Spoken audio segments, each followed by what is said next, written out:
하나님 말씀은 지난 시간에 계속해서 요한복음 15장 5절에서 8절까지 말씀. 요한복음 15장 5절에서 8절 같이 읽습니다. 시작. 나는 포도나무요 너희는 가지라. 그가 내 안에 내가 그 안에 거하며 사람이 열매를 많이 맺나니 나를 떠나서는 너희가 아무것도 할 수 없음이라. 사람이 내 안에 거하지 아니하며 가지처럼 밖에 버려져 마르나니 사람들이 그것을 모아다가 불에 던져 사르느니라.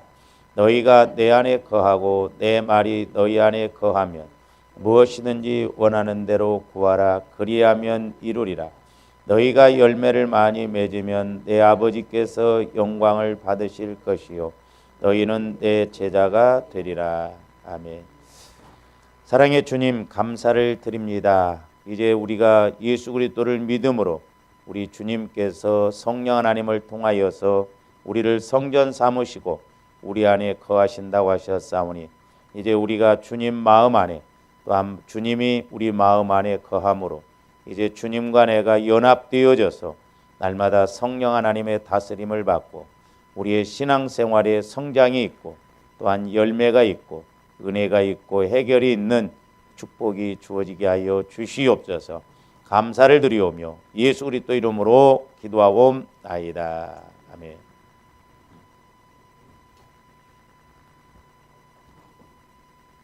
지난 시간에 말씀 계속 드립니다마는 주와 여러분들이 트라이앵글 법칙, 이 삼각형 구도를 통해서 우리가 늘 이루었는데 예수 그리스도의 보혈을 의지할 때 분명히 성령께서 역사하신다 그래요. 그렇게 되면 우리 마음이 주님 마음 안에 거하게 된다라고. 그러니까 주님 마음 안에 거하지 않고는 이 생명 관계가 안 이루어져요. 그래서 오늘 말씀에도 보면 포도나무 가지가 줄기에 붙어 있지 않으면 버림을 받는다고 그랬잖아요. 또 아무것도 할 수가 없다. 그러니까 우리가 신앙생활에도 응답이 이루어지는가 아니면 우리가 좀 힘있게 신앙생활을 할 수 있는가 아무것도 할 수가 없다라고 하는 것이죠. 그래서 이제 주님 안에 거하게 되면 지난번에 이제 5가지를 말씀을 드렸습니다만은 첫째는 열매를 많이 맺는다고 그랬죠. 그다음에 이제 두 번째로는 말씀을 받는다고 그랬고 세 번째로는 예수님의 뜻에 따른 정확한 기도 응답이 되고 네 번째로는 이제 예수님의 제자가 된다. 그리고 이제 예수님의 다섯 번째로는 마음의 핵심인 예수님의 겸손을 가진다 그랬죠. 예수님의 겸손. 제가 말씀드렸죠. 이 겸손이라는 것은 당시에 종에게 노예들에게 쓰는 단어였어요. 노예들에게. 그래서 오늘날도 보면은 겸손하게 신앙생활하고 겸손하게 이렇게 행동하면 내가 뭔가 부족하고 내가 뭔가 꿀리고 내가 뭔가 상대방보다 낫고 못났고 그러니까 겸손한 것으로 생각은 아닙니다. 사람들이 이걸 아주 하기 싫어요. 그래서 제가 말씀드렸죠. 어떤 책 제목이 죽을 만큼 겸손하라 그랬어요. 그러니까 우리가 하나님 나라를 소유할 수 있는 아주 쉽고 가벼운 것 중에 하나가 이 겸손. 예수님도 마태복음 11장에서도 28절 30절에 보면 너희가 내 멍에를 메고 배우라. 나는 마음이 온유하고 겸손하니 그랬죠. 그래서 조감들이 자꾸 겸손을 배워야 될 줄로 믿습니다. 저도 마찬가지지만 제가 우리 성도들을 볼 때 저와 여러분들이 어떤 문제가 해결 안 되어지고 왜 말씀을 못 받느냐? 안 겸손하니까 그래요. 내가 살아있으니까 그렇죠. 내가 살아있으니까. 그럼 겸손해야 될 줄로 믿습니다. 이게 겸손해지는 것이 결코 비천해지는 게 아니에요. 낮아지는 게 아니라니까. 무시당하는 게 아니라니까요. 그렇잖아요. 근데 우리는 자꾸 이렇게 육신적으로 생각하니까 내가 그렇게 하면 너보다 못해서 그랬다. 내가 뭐 돈이 없고 지식이 없고 막 그런 것으로 생각. 아니에요. 그래서 조함들이 주님 마음 안에 딱 들어가서 무엇부터 배워야 되냐면 우리가 주님의 겸손부터 배워야 될 줄로 믿습니다. 이게 너무 확연해요, 보면. 그다음에 이제 여섯 번째로는 주님의 온유.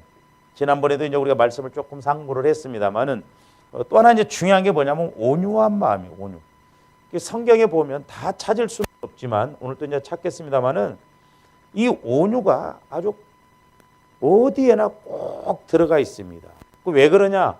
이게 주님의 마음의 핵심이기 때문에 그래요. 그래서 팔복에서도 온유한 자는 땅을 기업으로 받는다고 그랬죠.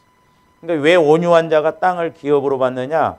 온유해야 말씀 받고 말씀이 있어야 복을 받거든요. 그러니까 조원님들이 성령의 인도를 못 받으면 하나님의 뜻을 알 수가 너무 확실한 거예요.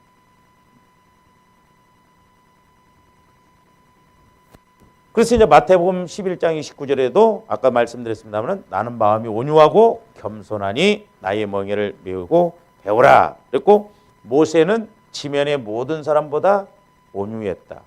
다윗이 사무엘하 22장 36절에 보면은 주님의 온유함 때문에 다윗도 그러니까 온유함 때문에 그렇게 하나님께 쓰임 받고 복을 받았거든요. 자, 오늘은 이제 시편 25편으로 한번 가서 봅니다.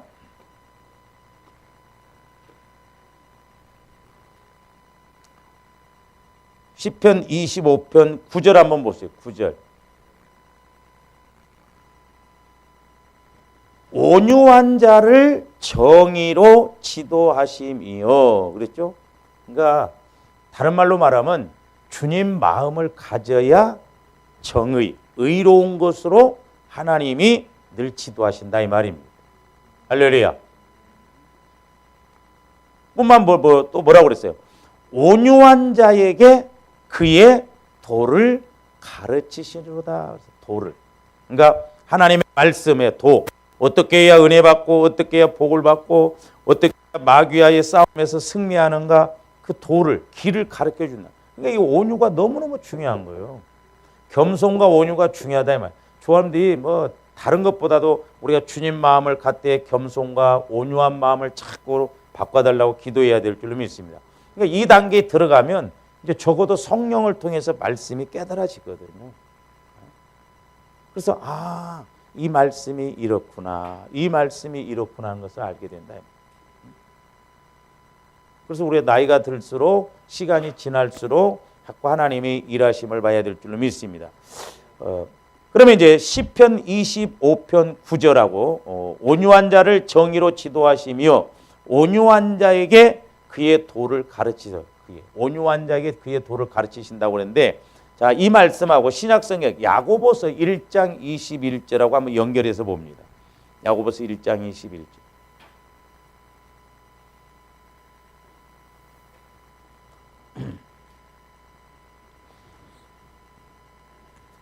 야고보서 1장 21절. 그러므로 모든 더러운 것과 넘치는 악을 내버리고 나중에 이제 뒤에 가서 일곱 번째로 우리가 이제 또 알 수 있는 것이 뭐냐면 이제 비우는 거거든요. 요건 뒤에 가서 이제 말씀드리는데 그러니까 오늘 그 야고보서 1장 21절 그거 한번 보죠. 그러므로 모든 더러운 것과 넘치는 악을 내버리고 그랬잖아요. 버린다는 건 뭐예요? 비운다는 거죠. 그러니까 조합들이 비워져야 뭐가 들어와요. 그러니까 내가 내 육신의 생각 모든 것이 자꾸 비워져야 성령께서 자꾸 내 안에서 채우십니다.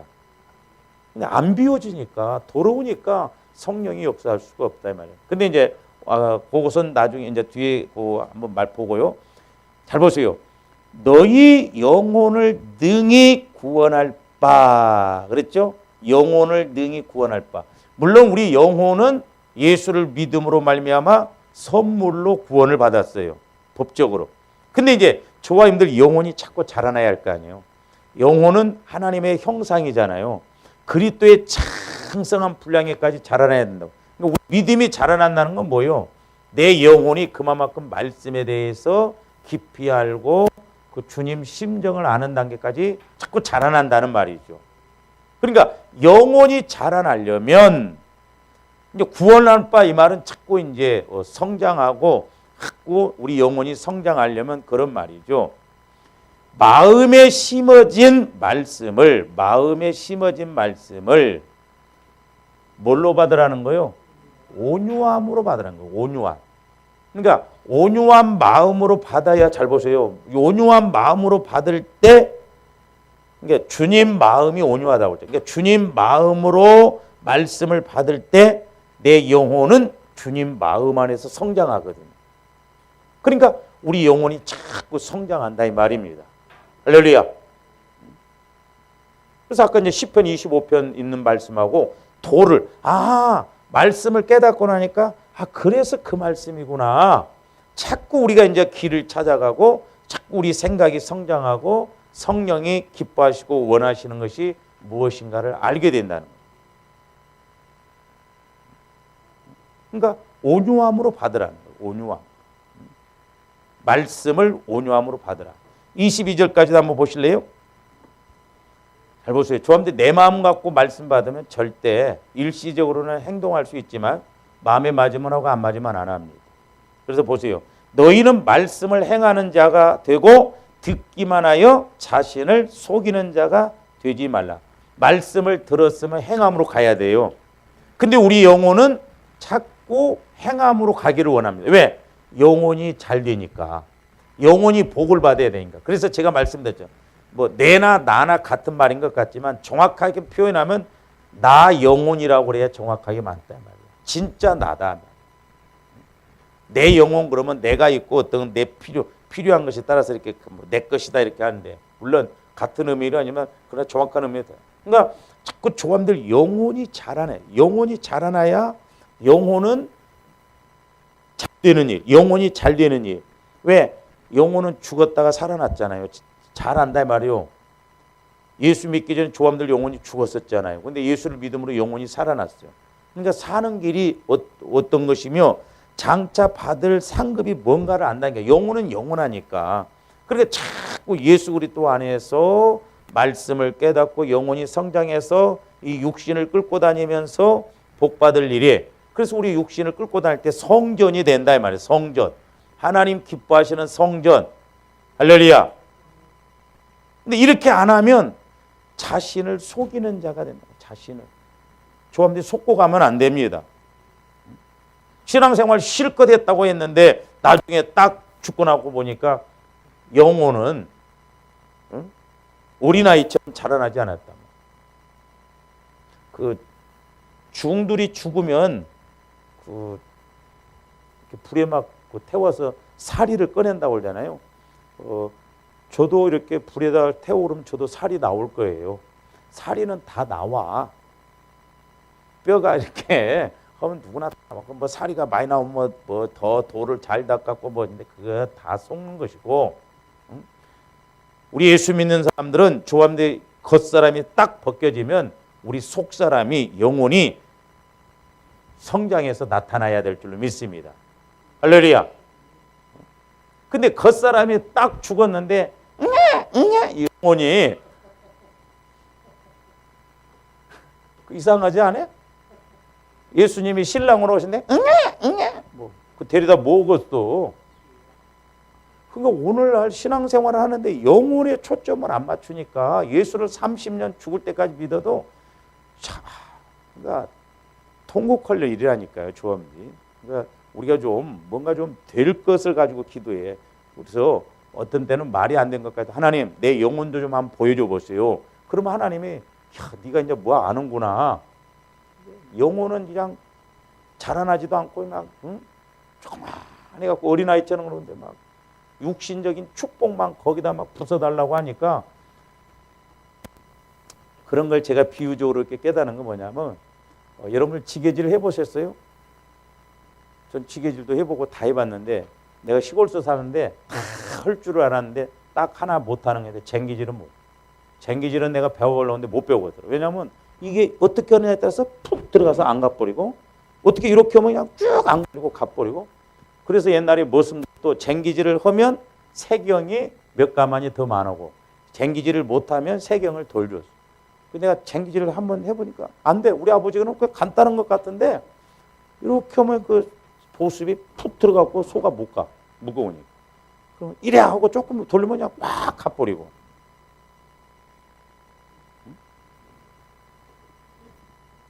그러니까 우리 영혼이 자꾸 성장해야 되는데, 옛날에 제가 말씀드렸잖아요. 겉사람이 딱 꼭 아이스크림 녹으니까 막대기만 남는 것처럼 대성통곡을 하더란 말이에요. 그러니까 조합인데 육신이 딱 육과 영혼이 분리될 때, 그때 영혼이 철이 안 들어있으면 어떻게 하겠냐 이 말이에요. 우리 영혼에 초점 맞춰야 될 줄로 믿습니다. 신앙은 연습이 아니에요. 장난이 아닙니다. 종교가 아니에요. 죽느냐 사느냐 문제라니까. 그러니까 조합인데 보혈을 자꾸 의지해서 내 마음이 주님 마음으로 바뀌어지면서 내 속사람인 영혼이 자꾸 성장해서 주님 마음 안에서 하나님의 형상이니까 주님 마음 안에서 얼마든지 자라나잖아요. 그래서 말씀을 자꾸 먹어서 이제 이렇게 자라남으로 그 말씀을 깨닫고 행하는 단계까지 가야 된다 이 말입니다. 그래서 야고보서에 있는 말씀이 행함이 없는 믿음은 죽은 믿음이라고 하니까 우리가 사람들이 헷갈려요. 뭐야 그러면 행함이 없는 믿음은 죽은 믿음은 내가 그러면 행하지 않으면 구원 못 받는, 그게 아니에요. 야고보서에 있는 말씀은 이미 칭의 구원, 영혼이 구원받았다고 한다면 네가 자라나서 성장해서 행함이 있어야 이 땅에서도 복을 받고 하나님 앞에 가서도 상급을 받는다 이 말이에요. 그러니까 상급이 없는, 그때가 상급이 없다면 이 땅에서 축복이 없다면 그 죽은 믿음. 애가 태어났는데 자라나지를 않아. 사실적으로는 그 자라나지 않고 그러면 그거 어떻게 해? 법적으로는 내 새끼지만 자라나지 못하면 사람 노릇 못하잖아요. 생명은 있지만 죽은 거나 다름이 없다면 그런 측면이에요. 야고보서. 그러니까 우리가 확실하게 구분하고 가야 될 줄로 믿습니다. 할렐루야. 그래서 영혼은 자꾸 말씀 따라서 행하려고 그래요. 왜? 자기 때를 알기 때문에. 말씀은 영원하잖아요. 영혼도 영원하잖아요. 좋아하는데 하나님 앞에 가서 뭘로 이렇게 하겠어요? 하나님 말씀 따라 순종한 것만이 내 몫이요. 할렐루야. 우리 영혼의 때에, 그래서 영혼은 영혼의 양식, 말씀은 영혼의 양식이라고 그러잖아요. 자꾸 성장해야 될 줄로 믿습니다. 그러려면 우리가 적어도 이제 말씀이 깨달아지는 단계까지로 가야 된다는 거예요. 그 다음에 이제 다시 이제 시편 37편으로도 가서 봅니다.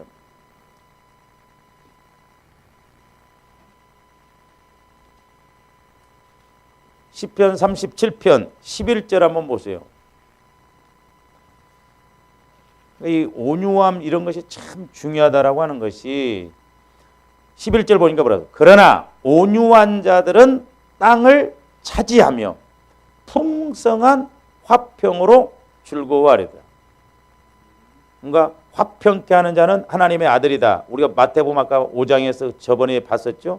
화평과 온유는 같이 간다고 그랬잖아요. 온유해야 화평이 온다 이 말이죠. 근데 온유한 자들은 뭘 차지한다? 땅을 차지. 왜 땅을 차지해요? 온유하니까 그냥 아니에요. 온유하면 말씀이 와지잖아요.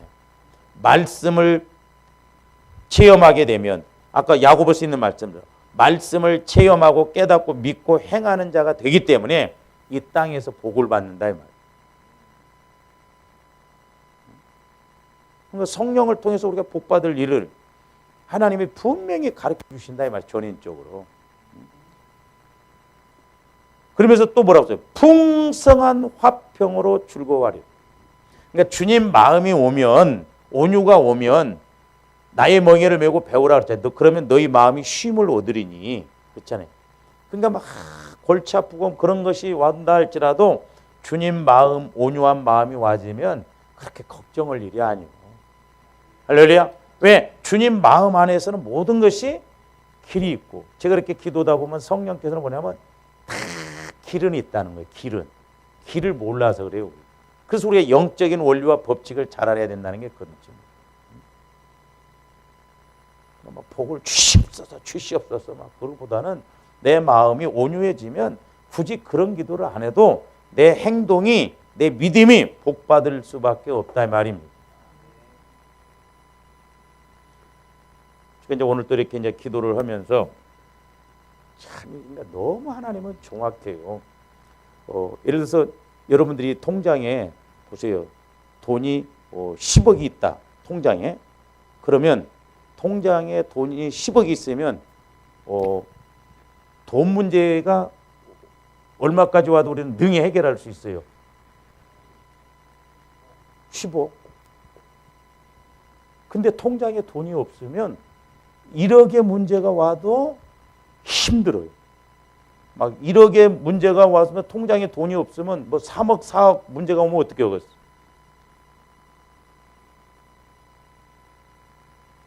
쉽지 않냐 이 말이요. 근데 마태복음 5장에 보면 하늘 창고에다 쌓아두라고 그랬잖아요. 그게 너무 중요하더라고요. 우리가 쌓아놓은 것이 없으면 하나님도 너무 정확해요. 어떤 문제가 왔을 때 그걸 해결할 수 있는 힘이 없다. 왜 그러냐? 세상은 마귀가 지배하고 있다는 거죠. 세상은 마귀가 지배하고 있는데, 자, 돈이 100억이 있다고 안 망해요? 1000억이 있다고 안 망합니까? 망하거든. 그 왜 망합니까? 마귀가 역사하니까 망한다 이 말입니다. 근데 하나님이 지켜주시고 하나님이 딱 방패가 되면 그 어떤 마귀도 공격을 못한다 이 말. 오히려 문제가 있을 때 하나님이 해결해 주신다. 그래서 기도가 됐든 몸이 됐건 물질이 됐건 심는 것이 능사구나. 그것밖에 없어요 사실. 조함들이 모르더라도 자꾸 심는 것밖에 없고요. 제가 이렇게 기도를 해주다 보면 너무 정확하게 과거에서부터 하나님이 내가 어떻게 신앙생활에 왔는가 너무 정확하다 이 말이에요. 이거 두렵다 이 말이 두려워. 그렇구나. 조함도 인생에 있어서 앞으로 어떤 일이 벌어질 줄 알아. 모르잖아요. 변수가 너무 많다. 아무리 우리가 계획하고 생각할지라도 그 걸음을 결과는 하나님의 손에 달렸어. 내 생각대로 될 것 같으면 복 못 받을 사람이 어디가 있어. 그렇잖아요. 그렇잖아요. 내 생각대로 잘 될 것 같으면 복 못 받을 사람이 어디야. 근데 안 된다는 거예요. 왜? 마귀 역사가 있기 때문에. 우리가 깨닫고 가는 것이 얼마나 중요한가. 그 다음에 이제 시편 69편으로도 한번 가서 봅니다. 30절부터 32절까지 보세요. 찬양만 잘해도 어마어마한 은혜를 받는다고 그랬죠. 내가 노래로 하나님의 이름을 찬송하며 감사함으로 하나님을 위대하시다 하리니. 그러니까 찬송은 곡조 붙은 기도라고 그랬죠. 그러니까 감사와 찬송 이게 너무 능력이 있어요. 그러면서 31절 이것이 소 곧 뿔과 굽이 있는 황소를 드림보다 여호와를 더욱 기쁘시게 함이 될. 황소 한 마리면 얼마요? 한 300~400만 원 해. 조합들이 찬송을 성령에 의해서 드리면 황소 한 마리 값 드리는 것보다 훨씬 하나님이 기뻐 받으신대. 찬송만 잘 드려도 돈 번다니까. 그러면서 뭐라고 그랬어요? 32절 개역개정에서는 뭐라고 좀 이게 서로 연결이 안 된대요. 공고한 자가 이를 보고 기뻐하나니. 이 공고라는 단어가 원래 그 공고라는 의미가 아니라 겸손, 다른 성경에서 보면 겸손, 온유 이렇게 나왔습니다. 겸손과 온유라는 의미. 그러면서 뭐라고 해요? 겸손한 자가 이를 보고 기뻐하나니 하나님을 찾는 너희들아 너희 마음을 소생하게 할지어다. 그러니까 겸손이나 온유로 이렇게 바꿔도 달라요. 이렇게 똑같아요. 다른 성경에서는 겸손, 온유 이렇게 다르게 표현된 성경도 있거든요. 그러니까 뭔 말이요? 저와 여러분들의 마음이 겸손하고 온유해서 자꾸 말씀을 받으면 뭐가 소생된다는 거예요. 마음이 자꾸 살아난 쪽으로 복받을 쪽으로 은혜 받을 쪽으로 자꾸 가게 된다 이 말이요. 할렐루야. 그러니까 온유와 겸손한 마음을 가지고 찬송할 때 황소를 드림보다도 더 하나님이 기뻐하시고 내 마음이 살아나고. 제가 성령의 춤을 딱 2번 춰봤어요. 한 번은 오살리 기도원에 가서 내가 신학하기 전에 신학을 해야 될지 안 해야 될지 그때 이제 돈이 좀 없었기 때문에 헌금을 좀 이렇게 드리고 또 은혜 되면 올 때 좀 이렇게 주고 밥값 남겨놓고 근데 꿈에 그냥 나보러 그 꼬마둥이가 이렇게 나와서 돈을 달래 해서 돈 없어 내가 그랬더니 도둑놈 새끼가 뒷주머니에 돈을 넣고도 안 준다고 정확하게 액수도 말하더라고. 얼마나 찔렸던지. 그래서 그 이튿날 새벽에 첫 예배를 드릴 때 그 헌금을 뒷주머니에 꺼내서 헌금함에 딱 넣는 순간부터 은혜가 임하는데 풀쩍풀쩍 뛰었더라고. 아주 찬송. 마침 그날 저녁에 숙소에서 고등학생이 피아노를 치는데 나도 모르게 춤이 나오는데 그 가사에 따라서 춤이 나오는데 얼마나 내가 추면서도 부드러운지 그 옆에 그 집사님들 권사님들이 와 놀아본 가락이 있네. 놀아본 가락이 있어. 나는 한 번도 놀아본 가락이 없어. 그리고 내가 전도사를 부임해서 새벽 기도에 가서 한번 또 춤을 춰봐요. 그 말이에요. 30절부터 30절.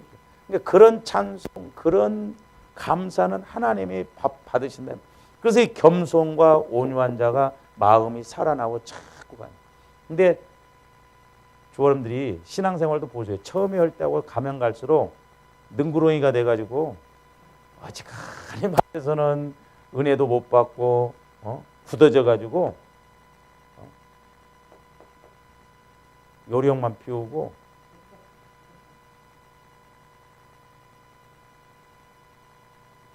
그래서 심지어 어떤 목사님 그렇게 말해요. 교회는 자꾸 물갈이가 돼야 된대요. 왜? 계속 있다고. 근데 이제 작은 교회는 뒷문은 열려 있는데 앞문은 안 되니까 문제지. 조합들이 그건 바람직한 생각은 아니죠. 저와 여러분들이 이렇게 성경적인 입장에서 신앙생활하면 가면 갈수록 자꾸 더 은혜가 임하고 우리가 성령 충만해야 될 줄로 믿습니다. 그 다음에 이제 신약으로 가서 한번 보세요. 고린도후서 10장.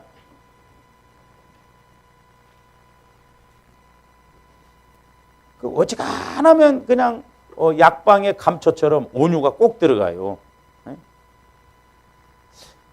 너희를 대면하면 유순하고 떠나 있으면 너희에 대하여 담대한 나 바울은 이제 그리스도의 온유와 관용으로 친히 너희를 권하고 온유와 관용으로.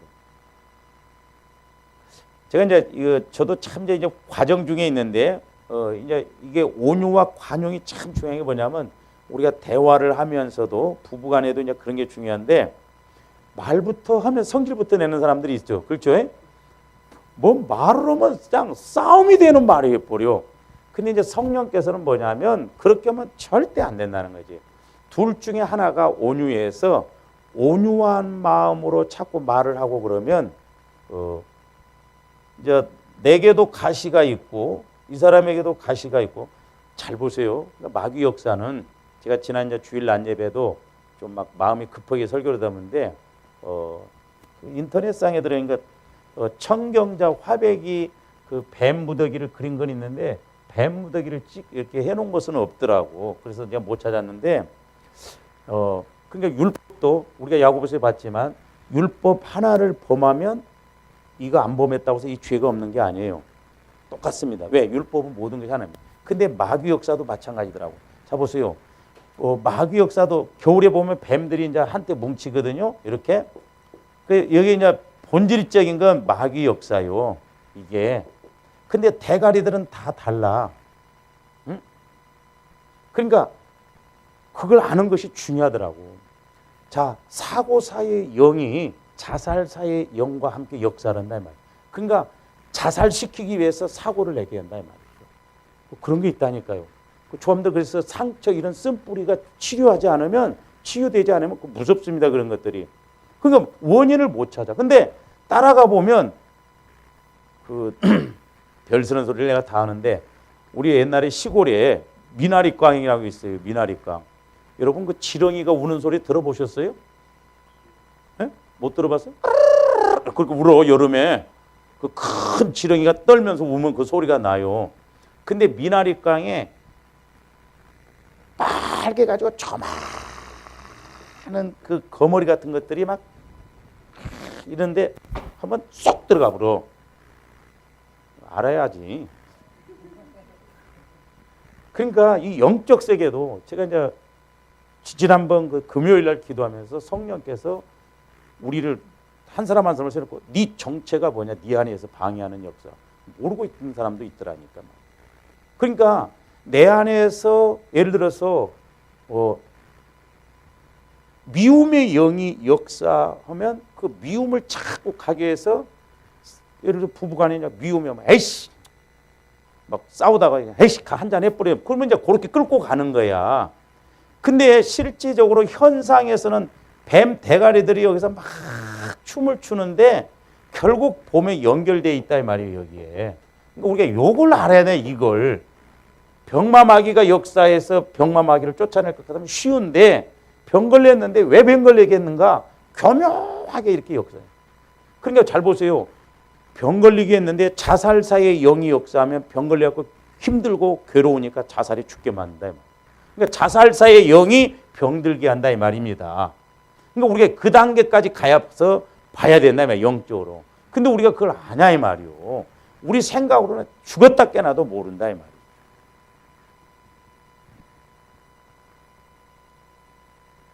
그게 이제 그러니까 그래서 보세요. 마귀 새끼가 사람을 붙일 때는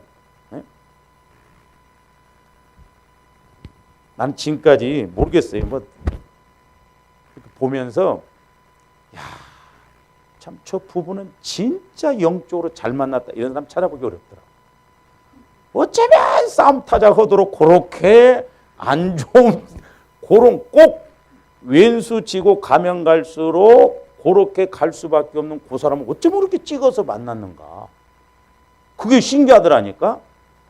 아니 우리 부모가 좀 저렇게 됐으면 나는 절대 안 가는데 나도 어떠면 똑같이 그 길을 가려고. 가족력 물어보잖아요, 병원에서도. 그러니까 당뇨 있는 사람은 자녀들도 당뇨고. 그러니까 꼭 또 내가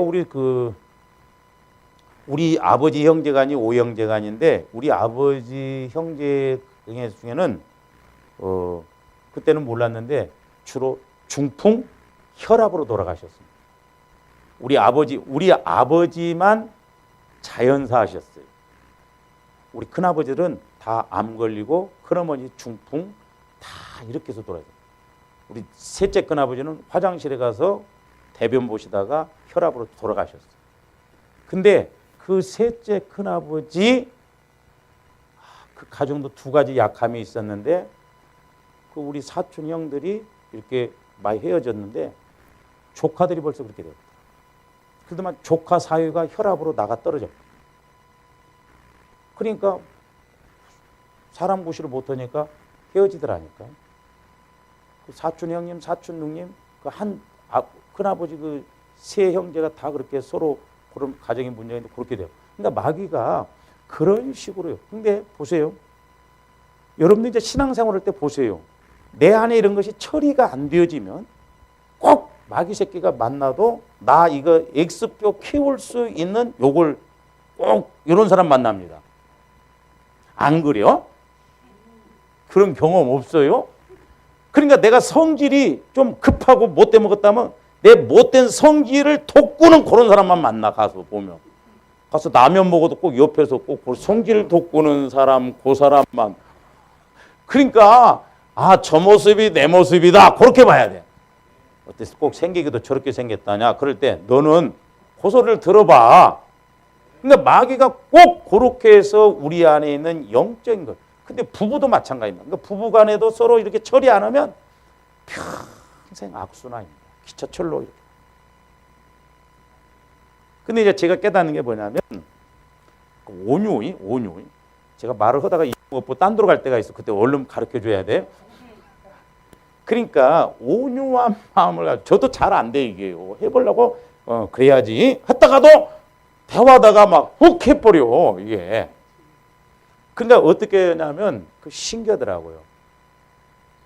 온유한 마음을 가지고 이렇게 되면 막 저쪽에서 막 그랬어. 아이고 힘드네. 그러면서 요걸 빼주라 이거예요. 예? 근데 멋이 어쩌다고? 혹 딜려다가 서로 혹 붙여. 하고 보세요 나중에. 싸우는 요지가 진짜 싸우는 요지인가? 성질머리 때문에 싸우고 있어 서로. 그러니까 완전 그냥 뭐 붙었다 하면 뭐. 그러니까 이런 마음에 무슨 은혜가 임어갔냐.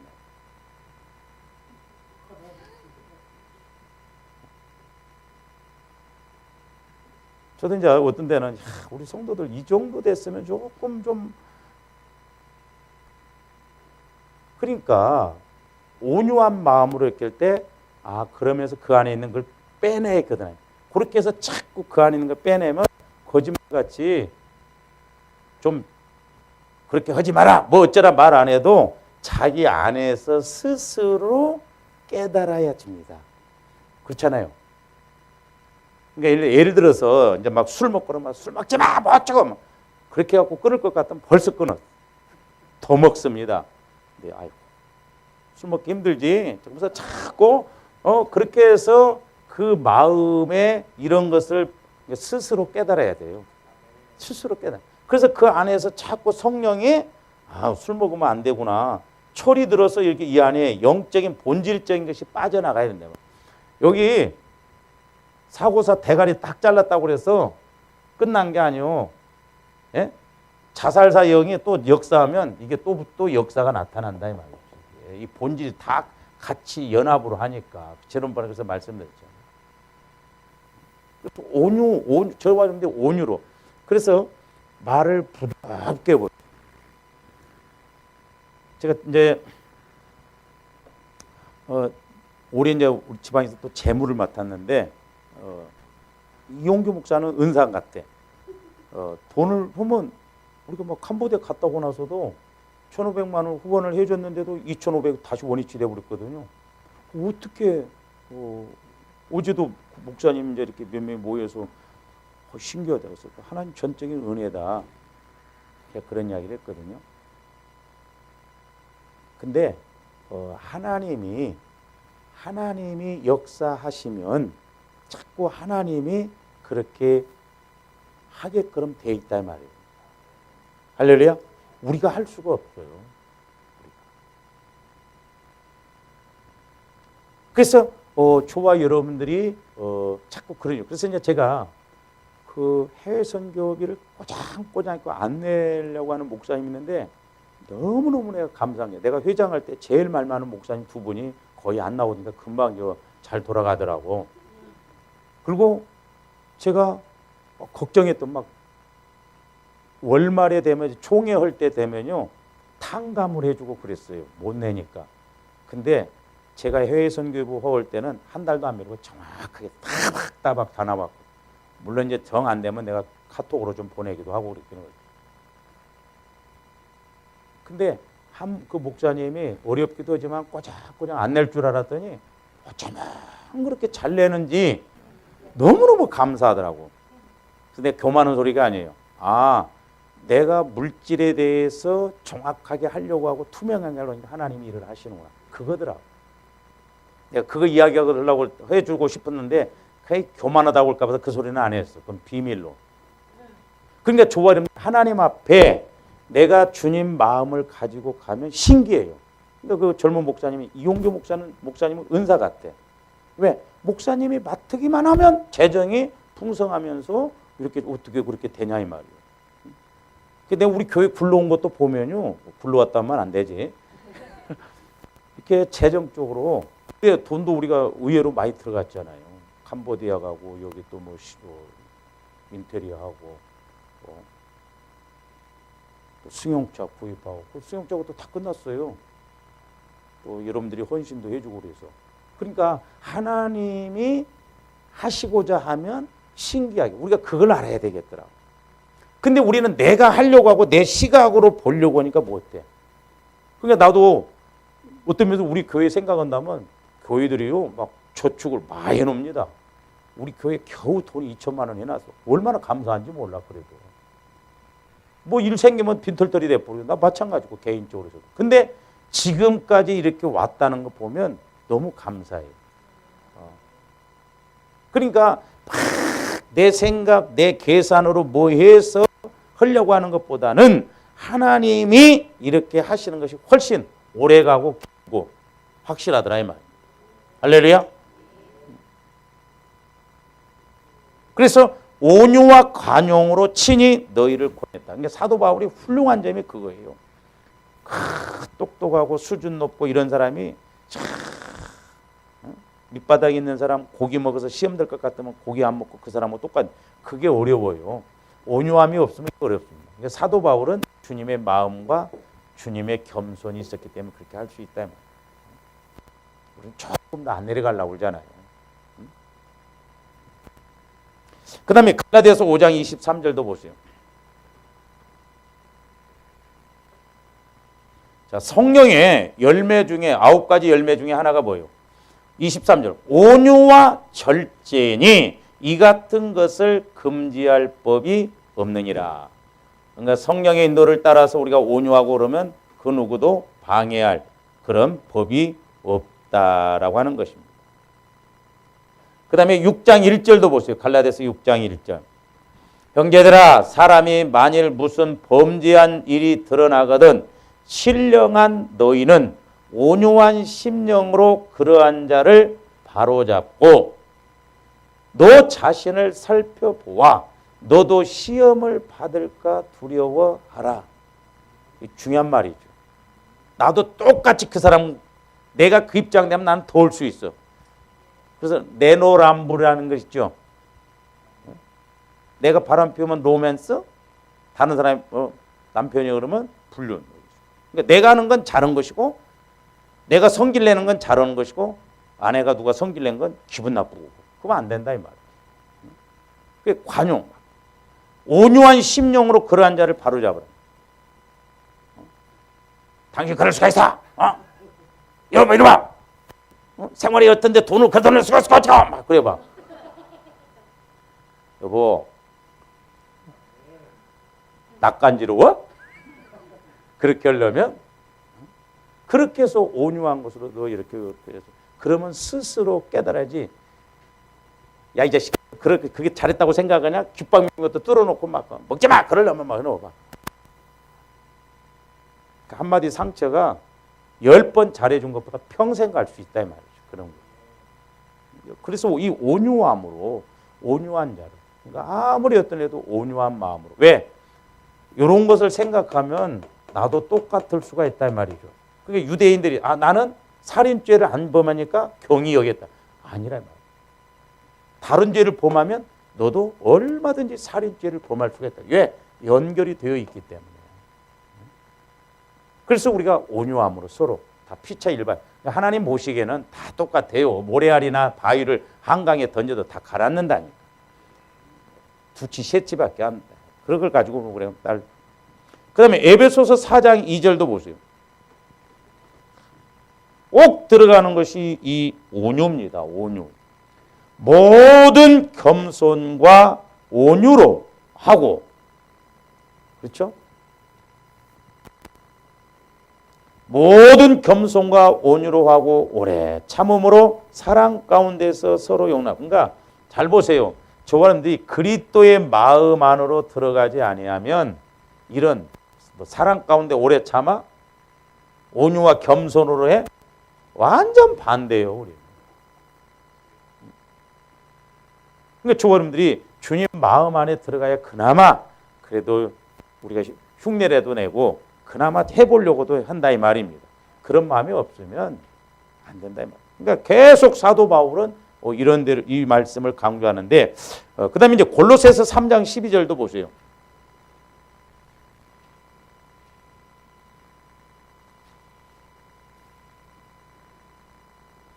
그러므로 너희는 하나님의 택하사 거룩하고 사랑받는 자처럼 긍휼과 자비와 겸손과 온유와 오래 참음을 옷 입고. 그러니까 이런 것이 육신적인 입장에서 보면 전부 손해볼 짓이고 억울한 이고 근데 그게 아니에요. 역설적인 거예요. 그러니까 좀 더 이 훈련을 자꾸 해야 될 줄로 믿습니다. 그러니까 온유하고 겸손하면 내가 자꾸 낮아지는 것 같고 내가 무시당하는 것 같고 막 자꾸 그래. 아니에요. 잘 보세요. 순종이라는 게 그래서 어렵습니다. 이게 순종은 아무나 못해요. 이 순종이라는 거 원래 내가 순종하고 막 죽어지고 그 사람 시킨 대로 못하고. 이 순종은 성숙한 사람의 신앙이에요. 그러니까 마리아가, 우리가 이제 뭐 성탄이 가까웁니다만은 마리아가 그 상황 속에서 순종했다, 돌에 맞아 죽어야 되고 가면 대대로 저주받아야 돼요. 육신적으로 생각하면. 근데 목숨을 내걸어 놓고 순종하잖아요. 그래서 마리아가 망했어요? 아니거든요. 이 순종한다는 것 쉽지 않거든요. 순종이 그래서 얼마나 중요한 거예요. 그러니까 믿음이 있어야 순종한다. 그러려면 저와 여러분들이 자꾸 이렇게 주님 마음 안으로 들어가서 가야 될 줄로 믿습니다. 그 다음에 디모데전서로도 가서 봅니다. 디모데전서 6장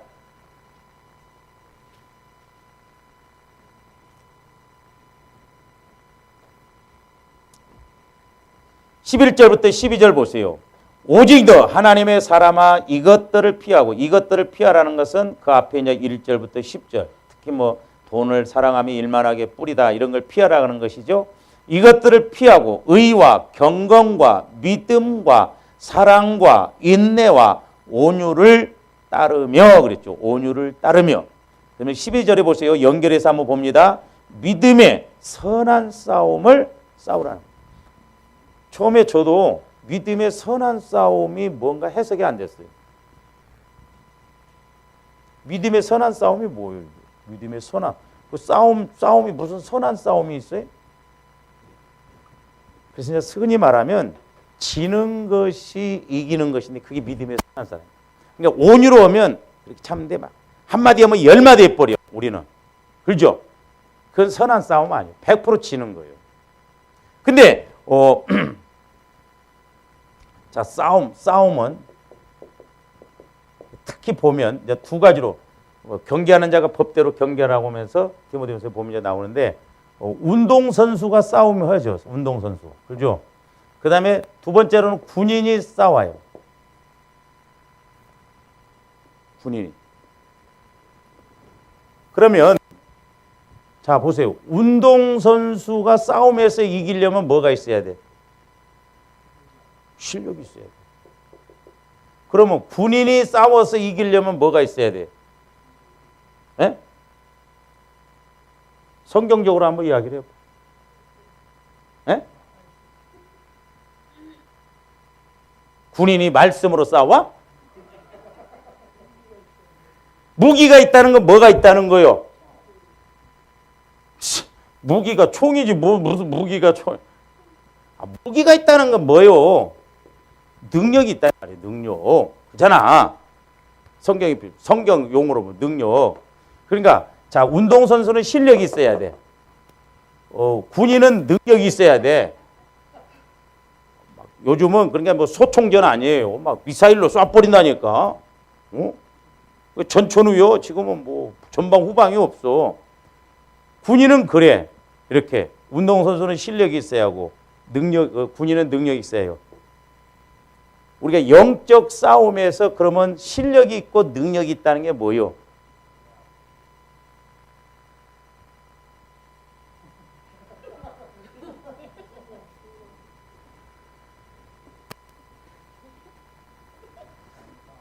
도둑질도 좀 손발이 맞아야 해먹을 수가 있는데. 그러니까 그 11절 보세요. 11절 아까 봤잖아요. 의와 경건과 믿음과 사랑과 인내와, 오늘 설교로 본다고 한다면 내가 지금 뭘 설교를 했어요? 온유. 온유가 실력이고 온유가 능력이라니까. 우리 예수님이 수고하고 무거운 자 다 배우라. 나의 멍에를 메고 배우라고 그랬잖아. 그러니까 우리가 마귀와의 싸움은 결국 보면 뭐요? 사람과의 싸움입니다. 보면 거의가. 마귀도 꼭 사람 통해서 막 성질 나게 하고, 그러니까 성질할 때 성질 안 내려면 온유해져야 돼. 저기서 막 화살로 왔는데 여보 왜 그래? 예를 들어서 그 화살을 탁 꺾어버리는 게 그게 선한 싸움이야. 멋이었죠? 다시 말해봐. 그게 선한 싸움이 아니고, 여보 뭐라? 기분 나빴는가 보네. 그래 기분 나빠서. 그래서 아이고 왜 그래? 그게 선한 싸움이야. 그게 뭐야? 실력 있고 운동선수로 보면 실력 있고 군인 오면 능력이 있다는 거지. 그냥 우리는 뭐 오른밤 맞으면 뭐 왼밤 돌려대라고 완전 모가지 날아가. 왼밤 때린 게 아니요. 모가지 쳐버린다니까. 그러니까 우리가 영적인 측면에서, 그러니까 선한 싸움이, 그래서 저도 이렇게 해보면서 제일 힘든 게 선한 싸움이에요. 차라리 마귀하고 싸우면 사탄아 불러라. 그런데 사람이 와서 옆에서 막 그래봐요. 가장 옆에 있는 부부간에. 그러니까 이게 부부가 오래 살다 보면 평생 왼수가 돼버린다니까. 그러니까 주님 마음이 안 와지면 그렇게 된다 이 말이죠. 그러니까 저렇게 올 때 그 화살을 자꾸 화전으로 뽑아주고 그 사람에서 올라오는 거 뽑아주고 그래서 그게 못 나오도록 하는 게 실력 있고 능력 있는데 그게 뭐냐? 온유와 겸손이다 이 말이죠. 그래서 온유와 겸손으로 말하면 사람이 생각이 달라집니다. 대화하고 나서 뒤에 가서 돌아서 생각해요. 근데 맞받아 잡고 같이 해봐요. 가면 그것이 막 씩씩거리면서 자고 일어나도 안 그래. 근데 여러분들이 온유하게 하면 그 사람이 가다가 내가 괜히 성질 냈는가 보네. 그러니까 막 내일 아침이라고 당신 잘못했다고 그래. 어젯밤에 뭐라고 그랬으니까 그런 말 안 해도 여보 내가 잘못했는데 그렇게 오게끔 한다 이 말이에요. 고개만 끄덕끄덕 하지 말고. 그렇게 해서 빼내는 게 선한 싸움이에요. 그래서 선한 싸움이 참 어렵습니다. 그래서 어떤 면에서는 저도 마찬가지로 왜 오늘날 우리가 뭔가 마귀는 다른 거 없더라고. 사람 하나 붙여놓고 뭔 말 한번 걸어갖고 홀라당 뒤집어갖고 선한 싸움이 아니라 맨날 악한 싸움에서 맨날 지니까 하나님이 거기다 대고 뭘 하시겠냐 이 말이에요. 이기려고 하지 마 우리가. 이겨서 뭐하게. 남편들 막 KO 시켜놓으면 막 기분이 좋아? 결국 내 차지야. 결국 나한테 똑같이 온다 이 말이에요. 제가 언젠가 기도하는데 너네들이 그렇게 하면 그 다음에 네 차례다. 부메랑 법칙입니다. 이게 부메랑 법칙이에요. 틀림없이 가서 저 사람 죽이고 그 다음에 성령께서 그 다음에 네 차례다 그러더라. 그러니까 결국 남 죽이는 건 나 죽는 거예요. 할렐루야. 근데 부부간에도 마찬가지지. 이겨서 못 오게. 막 이기니까 알아줘? 그러니까 마귀 새끼가 그렇게 이겨갖고 뭐게. 제가 옛날에 기도하니까는 교회에서 막 둘은 교회에서 싸울 때 뭐 갖고 싸운 줄 아세요? 결국에는 재산 갖고 싸웁니다. 재산 갖고 싸워요. 막 건물 막 재산 갖고. 그러니까 성령께서 뭐라고 하냐면 도둑놈 새끼들이 내 것 갖고 지껏 내 것이라는 거. 제발 좀 니네들이 욕심 내려면 저 밖에 나가고 막 63빌딩 그런 걸 보고 막 좀 성질 내고 막 차지하려고. 아니 하나님 것 갖고 지껏 내 것이라고 싸운다는 거예요. 밖에 나가서 차라리 막 저 빌딩 막 나 주세요 막 그렇게 좀 그런 건 안 하고. 그러니까 마귀가 이렇게 조감들 속게 만들어. 그러니까 우리가 싸움에서 이기려고 하지 마시오. 이기려고 하는 건 100% 사망의 길, 결국에는 저주의 길로 가는 겁니다. 마귀가 그 코스를 알아요. 그 겪어보면서 나중에 오는 그런 데미지가 너무 큽니다. 이기려고 하지 말고 그러면서 겸손하고 온유하면 와서 푹푹 찔러도 그 고무공 있잖아. 찔러라면 찔러라. 근데 요즘 또 못된 사람들은 가만히 있으면 가만히 있는다고 뭐라고 하고 말하면 말대꾸 한다고 뭐라고 하고 그래갖고 끝장을 낸다니까. 에이씨 참았는데 못 참겠네 막. 그래서 이 온유와 겸손이라는 게 오늘 이거 다 끝내 이거 뭐 아직도 덜 끝났는데 온유와 겸손이 너무너무 중요하더라고. 저 잘 안 돼요. 근데 하나님은 이것을 통해서 엄청 은혜를 주셔요. 근데 마귀도 이걸 못하게 아주 철저하게 가로막고 있는 거예요. 그러니까 사도 바울이 바울 서신 군데군데에서 계속 이 단어를 집어넣잖아요. 자, 한번 얼른 읽고 좀 넘어갑니다. 야고보서 3장 13절도 한번 보시죠.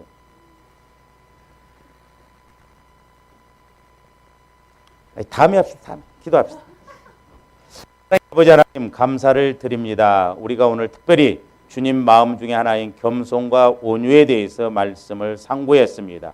이제 실제가 되고 아버지 하나님 인식되어질 수 있도록 또한 우리가 안 되는 것을 하나님이 하시라고 한 것이 아니라 예수님이 이미 이뤄놓으신 것을 우리에게도 동일하게 하시라고 하셨사오니 날마다 보혈과 성령의 능력을 통하여 아버지 하나님 우리가 이제 이 땅에서도 말씀 그대로 체험이 이루어지고 그래서 이 말씀이고라는 것을 깨닫게 하여 주시옵소서. 예수님 이름으로 기도하옵나이다.